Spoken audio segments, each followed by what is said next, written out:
Welcome back to our YouTube channel. आज इस video में हम इंडिया के सबसे पहले प्री प्लान सिटी जमशेदपुर के बारे में बात करेंगे। जमशेदपुर झारखंड स्टेट का सबसे बड़ा अर्बन सेंटर है।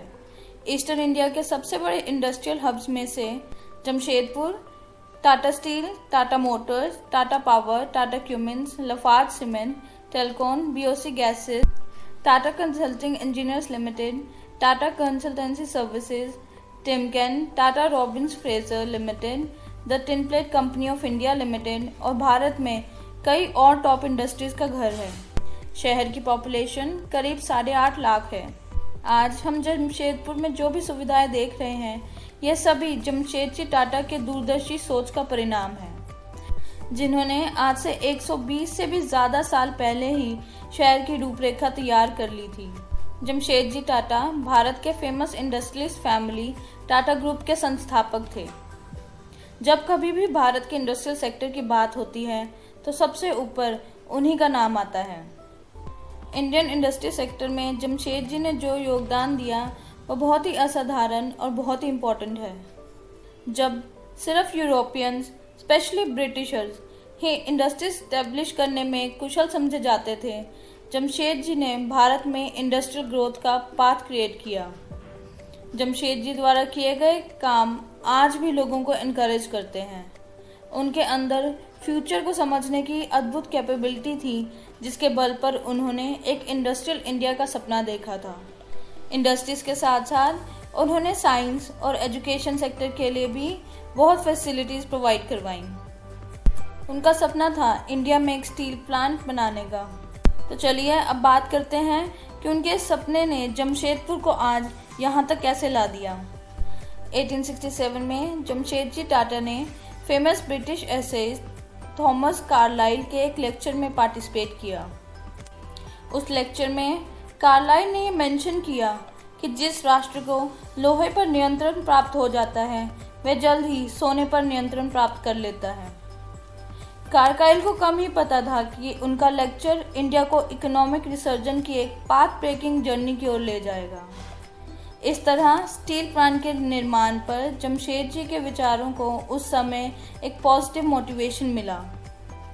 1899 में इंडिया में स्टील इंडस्ट्री को प्रमोट करने की रिपोर्ट को एक्सेप्टेंस मिली और इंडिया के उस समय के वाइसरॉय लॉर्ड कुजरोन ने तुरंत मिनरल कंसेशन पॉलिसी को लिबरलाइज किया, जिसने जमशेदजी को भारत की पहली इंटीग्रेटेड स्टील कंपनी देने के अपने सपने की ओर बढ़ने की एक गोल्डन अपॉर्चुनिटी प्रोवाइड की। स्टील प्लांट के निर्माण के लिए वह एक सही जगह की तलाश कर रहे थे। बेस्ट स्टील प्लांट बनाने की अपनी खोज में 20th सेंचुरी के अंत में उन्होंने भारत के सबसे पहले स्टील प्लांट के निर्माण के लिए सबसे उपयुक्त साइट का पता लगाने के लिए जियोलॉजिस्ट चार्ल्स पेज पेरिन से संपर्क किया। साल 1904 में जमशेदजी टाटा के निधन के बाद उनके बेटे और टाटा ग्रुप के first chairman sir Dorabji Tata ने उनके सपने को पूरा करने का जिम्मा उठाया। अप्रैल 1904 में दोराबजी टाटा, शाहपुरजी सकलतवाला और सीएम वेल्ड की 3 सदस्यीय टीम ने चुनौती ली और लोहे, कोयला, चूना पत्थर और पानी से समृद्ध एक साइट का पता लगाने के लिए एक कठिन यात्रा की और दिसंबर 1907 में साकची को स्टील प्लांट बनाने के लिए आइडियल स्थान पाया गया। वजह यह थी कि यहाँ स्टील बनाने के लिए उपयोग होने वाला हेमेटाइट प्रॉपर अमाउंट्स में उपलब्ध था। स्वर्ण रेखा और खरकई नदी के किनारे स्थित साकची उस समय एक जंगल से घिरा हुआ छोटा सा आदिवासी गांव था। इसके बाद 1907 में टाटा स्टील की वहां स्थापना की गई। स्टील वर्क्स को डिज़ाइन करने के अपने काम को करने के अलावा जमशेदजी टाटा के ब्लूप्रिंट के आधार पर शहर की योजना बनाई गई थी। जमशेदजी टाटा ने सिर्फ एक फैक्ट्री के निर्माण का ही नहीं, बल्कि एक ऐसे शहर का भी सपना देखा था जहां सड़क, बिजली, पानी, साफ सफाई से लेकर खेल के मैदान और पार्क भी मौजूद हों। चौड़ी सड़कों पर छायादार पेड़ लगाना सुनिश्चित करें कि लॉन और बगीचों के लिए पर्याप्त जगह है। फुटबॉल, हॉकी और पार्कों के लिए बड़े क्षेत्र आरक्षित करें।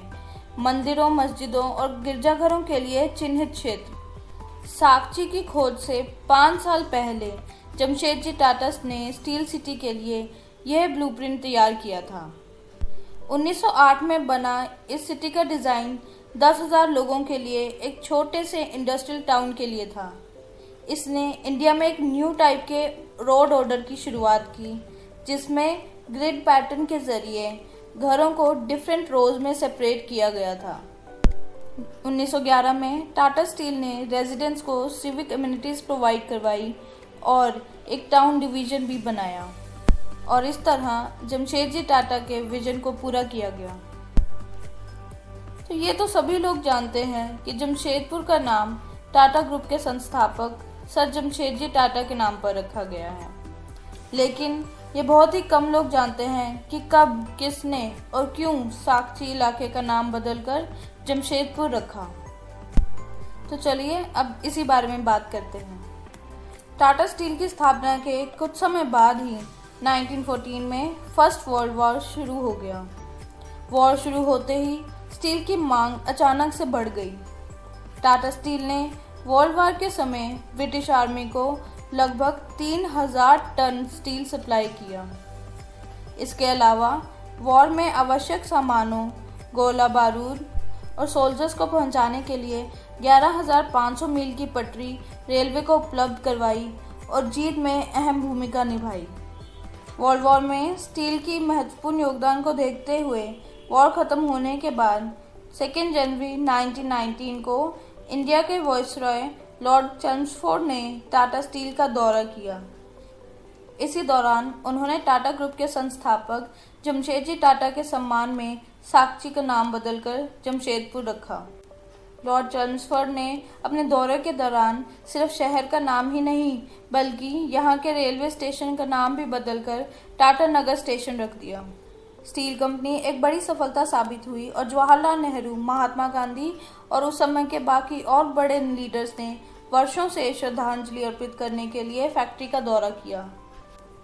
आज Tata steel group Fortune global 500 company है और दुनिया की second most geographically diversified steel producer है। आज टाटा ग्रुप 26 देशों और 5 कॉन्टिनेंट्स में फैला हुआ है और 50 से भी अधिक देशों में इसकी कमर्शियल प्रेजेंस है। जमशेदजी टाटा हमेशा ही एक प्रेरणा का स्रोत रहे हैं। उन्होंने न केवल जीरो से शुरुआत की, बल्कि एक ऐसे इंडस्ट्रियल ग्रुप की भी स्थापना की जो बरसों से बिजनेस के साथ साथ एथिक्स का भी ध्यान रखता आ रहा है। बहुत बार टाटा ग्रुप ने हानि लाभ की परवाह किए बिना समाज की ज़रूरतों को ज़्यादा महत्व दिया है। यही कारण है कि टाटा कंपनी सबसे भरोसे का ब्रांड बनकर उभरी और लोगों के दिलो दिमाग पर छा गई। आज की इस वीडियो के लिए बस इतना ही। आपको हमारी ये वीडियो कैसी लगी हमें कमेंट सेक्शन में ज़रूर बताएं और इस वीडियो को लाइक और शेयर करना ना भूलें। Thank you so much for watching.